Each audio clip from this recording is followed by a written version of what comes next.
ಓಂ ಶ್ರೀ ಗುರು ಬಸವಲಿಂಗಾಯ ನಮಃ. ಸರ್ವರಿಗೂ ಶರಣು ಶರಣಾರ್ಥಿ. ಧನದಲ್ಲಿ ಶುಚಿ, ಪ್ರಾಣದಲ್ಲಿ ನಿರ್ಭಯ, ನಿಧಾವಂಗಳವಡುವುದೇಯ. ನಿಧಾನ ತಪ್ಪಿ ಬಂದರೆ ಒಲ್ಲೆನೆಂಬುವರಿಲ್ಲ, ಪ್ರಮಾದ ವಶದಿಂದ ಬಂದರೆ ಹುಸಿ ಎಂಬುವರಿಲ್ಲ. ಕೂಡಲ ಸಂಗಮ ದೇವ, ನಿರಾಶೆ ನಿರ್ಭಯ, ನೀನೊಲಿದ ಶರಣಂಗಲ್ಲದಿಲ್ಲ. ಇದು ಬಹಳ ಅದ್ಭುತವಾದಂತಹ ವಚನ. ಶರಣ ಮಾರ್ಗದಲ್ಲಿ ನಡಿಬೇಕಾದವರು ಶರಣ ತತ್ವವನ್ನು ಅಳವಡಿಸ್ಕೊಳ್ಬೇಕು ಅಂತ ಬಯಸುವವರು ಎರಡು ಮುಖ್ಯವಾದ ಗುಣಗಳನ್ನು ಪ್ರಾಕ್ಟೀಸ್ ಮಾಡ್ಕೋಬೇಕಾಗತ್ತೆ. ಅವು ಹುಟ್ಟಿನಿಂದ ಬರುವಂಥವೇನಲ್ಲ, ಅದನ್ನು ಕಷ್ಟಪಟ್ಟೆ ಸಾಧಿಸ್ಕೋಬೇಕು. ಧನದಲ್ಲಿ ಶುಚಿ, ಪ್ರಾಣದಲ್ಲಿ ನಿರ್ಭಯ. ನಿರ್ಭಯ ಅನ್ನುವಂಥದ್ದು ಅದು ಒಳಗಿನಿಂದ ಬರುವಂಥದ್ದು. ಭಯ ಅನ್ನುವಂಥದ್ದು ಹುಟ್ಟುಗುಣ.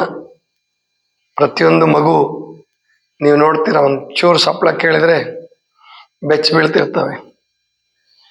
ಕೆಲವು ಮಕ್ಕಳು ಸಪ್ಪಳ ಕೇಳದಿದ್ರೂ ಕೂಡ ಬೆಚ್ಚ ಬೀಳೋದನ್ನು ಕಾಣ್ತಿರ್ತೀವಿ.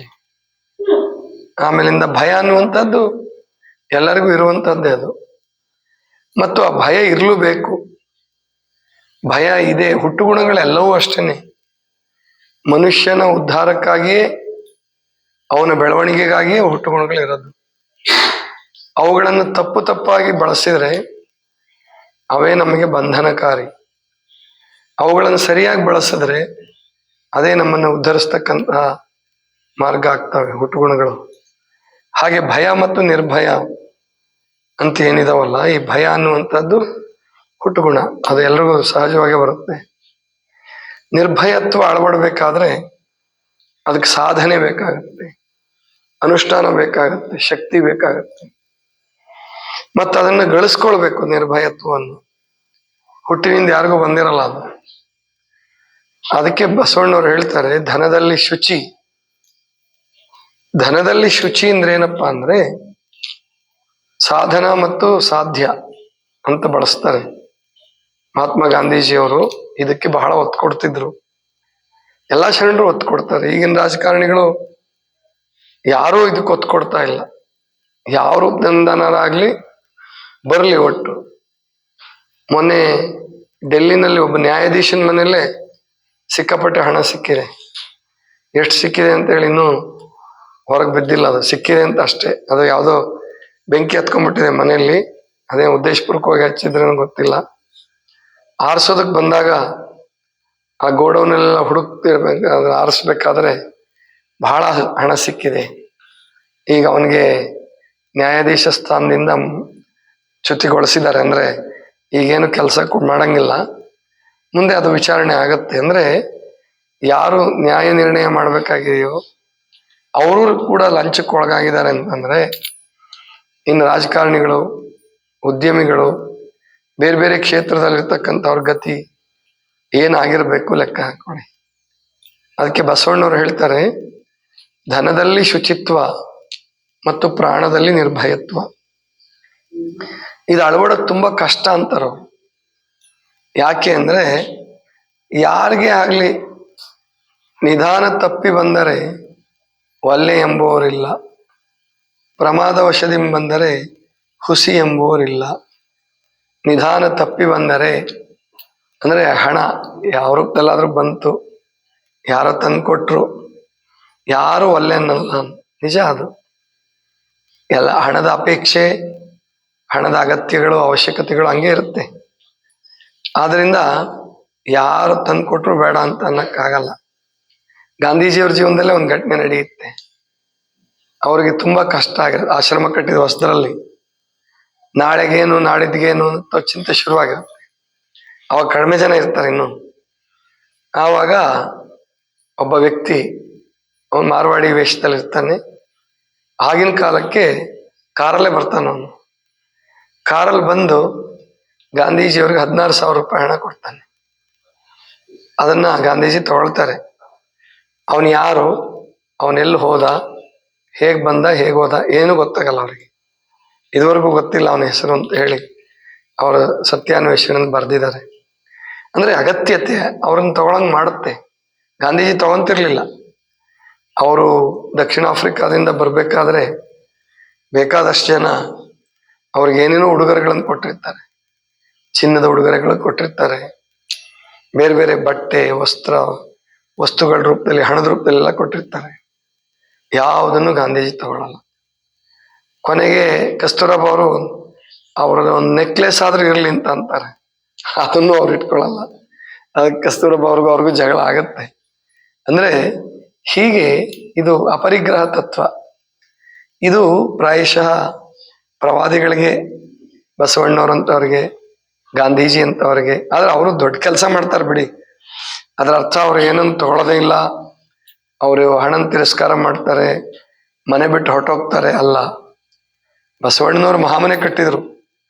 ಲಕ್ಷದ ಮೇಲೆ 96,000 ಜನ ಜಂಗಮರಿಗೆ, ಅಂದ್ರೆ ಅನುಯಾಯಿಗಳಿಗೆ ಏನ್ ಬೇಕಾದವ್ರಿಗೆ ಬೇಕಾದ ಕೇಳಿದ್ ಕೊಡ್ತು ಇದ್ರು, ಕೇಳಿದ್ ಊಟ ಮಾಡಿಸ್ತಾ ಇದ್ರು, ಇಚ್ಛಾ ಭೋಜನ ಅಂತ ಹೇಳೆಲ್ಲ ವಚನಗಳಲ್ಲೂ ಬರೀತಾರೆ, ಪುರಾಣಗಳಲ್ಲಂತೂ ಇನ್ನೂ ಜಾಸ್ತಿ ಬರೆದಿದ್ದಾರೆ.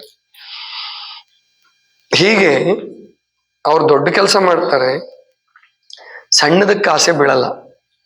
ಮತ್ತು ಕೆಟ್ಟವರು ಒಳ್ಳೆಯವರು ಅನ್ನುವ ಭೇದ ಅಲ್ಲಿ ಹೊರಟೆ ಹೋಗ್ಬಿಡುತ್ತೆ. ದೊಡ್ಡ ಕೆಲಸಗಳನ್ನು ನಾವು ಕೈಕೊಳ್ಳುವಾಗ ಈ ಸರ್ಕಾರ ಇಡೀ ದೇಶವನ್ನು ಸಂರಕ್ಷಣೆ ಮಾಡಬೇಕು, ಇಡೀ ರಾಜ್ಯವನ್ನು ಸಂರಕ್ಷಣೆ ಮಾಡಬೇಕು. ಆವಾಗ ಅವರು ಆ ಮೂಲ ಈ ಮೂಲ ನೋಡಕ್ ಹೋಗಲ್ಲ, ಯಾವ ಮೂಲದಿಂದ ಬರಲಿ ಅಂತಾರೆ. ಅಬಕಾರಿ ಸುಂಕನು 1,000 ಕೋಟಿನೇ ಬರ್ತದೆ, ಅದನ್ನೇ ತಗೊಂಡು ಮತ್ತೆ ನಿಮಗೆ ಕೊಡ್ತಾರೆ. ಅವರು ಯಾರು ಕುಡಿದು ಸಾಯ್ತಿದ್ದಾರೆ, ಎಷ್ಟು ಸಂಸಾರಗಳು ಹಾಳಾಗ್ತಿದ್ದಾವೆ, ಅದ್ರ ಬಗ್ಗೆ ಯಾರು ನೋಡೋದೇ ಇಲ್ಲ. ಆದ್ರೆ ನೋಡ್ಬೇಕು ನಿಜವಾಗಿ. ಅಂತಹ ದುಶ್ಚಟಗಳು, ದುರ್ಗುಣಗಳಿಗಾದ್ರೂ ಆಸ್ಪದ ಮಾಡಿಕೊಡ್ಬಾರ್ದು ಸರ್ಕಾರದವರಾಗ್ಲಿ ಅಥವಾ ದೊಡ್ಡ ದೊಡ್ಡ ಉದ್ಯಮಿಗಳಾಗ್ಲಿ, ಯಾರೇ ಆಗ್ಲಿ. ಹೀಗೆ ಧನದಲ್ಲಿ ಶುಚಿ ಅಳವಡಬೇಕಾದ್ರೆ ಮತ್ತು ಪ್ರಾಣದಲ್ಲಿ ನಿರ್ಭಯ. ಅಂದ್ರೆ ಈ ಪ್ರಾಣದ ಗುಣ ಏನಪ್ಪಾ ಅಂದ್ರೆ ನಾಳೆಯ ಚಿಂತೆ, ಹಸಿವು, ತೃಷೆಗಳನ್ನ, ನಿದ್ರೆ, ಮೈಥುನಗಳನ್ನು ಈಡೇರಿಸ್ಕೋಬೇಕು ಅಂತಕ್ಕಂಥದ್ದು ಪ್ರಾಣದ ಅಪೇಕ್ಷೆ. ಆ ಭಯದಿಂದಲೇ, ಆ ಆಸೆಯಿಂದನೇ ಮನುಷ್ಯ ಮನೆ ಕಟ್ಟದ, ರಾಜ್ಯಗಳನ್ನು ಕಟ್ಟದ, ದೇಶಗಳನ್ನು ಕಟ್ಟದ, ಈಗ ವಿಶ್ವಸಂಸ್ಥೆಯನ್ನು ಕೂಡ ಕಟ್ಕೊಂಡಿದ್ದಾನೆ. ಕಾರಣ ಏನಂದ್ರೆ ಇವನಿಗೆ ಆಸೆ ಇದೆ, ಇರುತ್ತೆ, ಹುಟ್ಟುಗುಣ ಅದು ಕೂಡ. ಈ ಆ ಧನದಲ್ಲಿ ಶುಚಿ, ಪ್ರಾಣದಲ್ಲಿ ನಿರ್ಭಯ, ಇದು ಆವಂಗ ಅಳವಡುವುದಯ್ಯ ಪ್ರಶ್ನೆ ಮಾಡ್ತಾರೆ ಅವರು. ಯಾರಿಗೆ ಅಳವಡುತ್ತಪ್ಪ? ಯಾಕಂದ್ರೆ ಎಲ್ರೂ ಕೂಡ ಅವತ್ತಿನ ಕಾಲದಲ್ಲೂ ಕೂಡ ನಿಧಾನ ತಪ್ಪಿ ಬಂದರೆ ಒಲ್ಲೆ ಎಂಬುವರಿಲ್ಲ. ನಿಧಾನ ಅಂದ್ರೆ ಸಂಪತ್ತು, ಯಾರಿಗೋ ಸಿಗ್ಬೇಕಾದಂತ ಸಂಪತ್ತು ನಮಗ್ ಬಂದ್ರೆ ಯಾರು ಒಲ್ಲೆ ಅಂತೀವಿ, ಬರ್ಲಿ ಅಂತೀವಿ. ಆಮೇಲೆ ಪ್ರಮಾದ ವಶದಿಂದ ಬಂದರೆ ಹುಸಿ ಎಂಬುವರಿಲ್ಲ. ಅದು ತಪ್ಪು ಮಾರ್ಗಗಳಿಂದ ಬಂದರೂ ಬರ್ಲಿ ಅನ್ನೋ ಲೆಕ್ಕಕ್ಕೆ ಬಂದ್ಬಿಟ್ಟಿದ್ದಾನೆ ಮನುಷ್ಯ. ಇವತ್ತಲ್ಲ ಇದು, ಈ ಲಂಚ ವಂಚನೆ ಇವತ್ತೇ ಬಂದಿದೆ, ಈ ಕೆಟ್ಟ ಕಾಲ ಅಂತ ಅನ್ಕೋಬೇಡಿ. ಇದು ಇವತ್ತಿನ ಸಮಸ್ಯೆ ಅಲ್ಲ, ಯಾವತ್ತಿಂದನೂ ಬಂದಿದೆ. ಆದ್ರೆ ಅವಾಗ ಕಡಿಮೆ ಇತ್ತು, ಯಾಕಂದ್ರೆ ಜನಸಂಖ್ಯೆನೂ ಕಡಿಮೆ ಇತ್ತು. ಜನಸಂಖ್ಯೆ ಕಡಿಮೆ ಇದ್ದಿದ್ರಿಂದ ಅದು ಕಡಿಮೆ ಇತ್ತು. ಇವಾಗ ಎಲ್ಲವೂ ಜಾಸ್ತಿ ಆಗ್ಬಿಟ್ಟಿದೆ. ಆದ್ರಿಂದ ಆ ಅಪರಾಧಗಳು ಮತ್ತು ಭ್ರಷ್ಟಾಚಾರ, ಲಂಚಗೊಳಿತನ ಇವೆಲ್ಲ ಜಾಸ್ತಿ ಆಗಿದೆ. ಆದ್ರೆ ಮುಂದೆ ಬಸವಣ್ಣವ್ರು ಹೇಳೋದು, ನಿಧಾನ ತಪ್ಪಿ ಬಂದರೆ ಒಲ್ಲೆ ಎಂಬುವರಿಲ್ಲ, ಪ್ರಮಾದ ವಶದಿಂದ ಬಂದರೆ ಹುಸಿ ಎಂಬುವರಿಲ್ಲ, ಕೂಡಲ ಸಂಗಮ ದೇವ ನಿರಾಶೆ ನಿರ್ಭಯ ನೀನೊಲಿದ ಶರಣಂಗೆ ಅಲ್ಲದಿಲ್ಲ. ನಿರಾಶೆ ಮತ್ತು ನಿರ್ಭಯಗಳು ನೀನು ಯಾರಿಗೆ ಕೃಪೆ ಮಾಡಿದೆಯೋ ಆ ಶರಣರಿಗೆ ಅಲ್ಲದೆ ಇಲ್ಲ. ಅವ್ರು ನಾಳೆ ಚಿಂತೆ ಮಾಡಲ್ಲ, ಸಣ್ಣ ಪುಟ್ಟ ಆಸೆ ಮಾಡಲ್ಲ. ಅವರು ಜಗತ್ತಿನ ವಿಚಾರ ಮಾಡ್ತಾರೆ, ದೇಶದ ವಿಚಾರ ಮಾಡ್ತಾರೆ. ಮತ್ತೊಬ್ಬ ಸಂಸಾರಿ, ಒಬ್ಬ ಗೃಹಸ್ಥ, ಅವನು ಸಣ್ಣ ವಿಚಾರ ಮಾಡ್ತಾನೆ. ಹೀಗೆ ಅನ್ಕೊಂಡೇನೆ ಈ ಸಣ್ಣ ವಿಚಾರ ಮಾಡಿ ಮಾಡಿ ಮಾಡಿ ಕೆಲಸ ಆಗ್ಬೇಕು ಅಂತ ಲಂಚ ಕೊಡೋದು, ಅವರು ಹೆಂಗಿದ್ರು ಬರ್ಲಿ ಅಂತೇಳಿ ಲಂಚ ತಗೊಳ್ಳೋದು, ಕೊನೆಗೆ ಒಂದ್ ದಿವಸ ಸಿಕ್ಕಿ ಬೀಳೋದು. ಈ ಒಂದು ವಿಷವೃತ್ತ ನಿರಂತರವಾಗಿ ನಡೀತಾ ಇದೆ. ಇದು ತಪ್ಪಬೇಕು ಅಂದ್ರೆ ನಾವು ಪರಮಾತ್ಮನನ್ನು ಆಶ್ರಯಿಸಬೇಕು.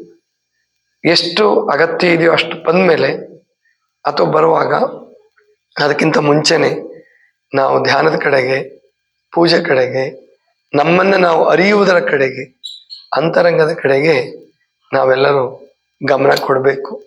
ಅಂತರಂಗದಲ್ಲಿ ಆನಂದ ಸಿಗ್ತಾ ಹೋಯ್ತು ಅಂದರೆ ಮನುಷ್ಯನಿಗೆ ಸಣ್ಣ ಪುಟ್ಟ ಆಸೆಗಳು ಬರೋದಿಲ್ಲ. ಇದಿಷ್ಟು ಇವತ್ತಿನ ಚಿಂತನ. ಸರ್ವರಿಗೂ ಶರಣ ಶರಣ.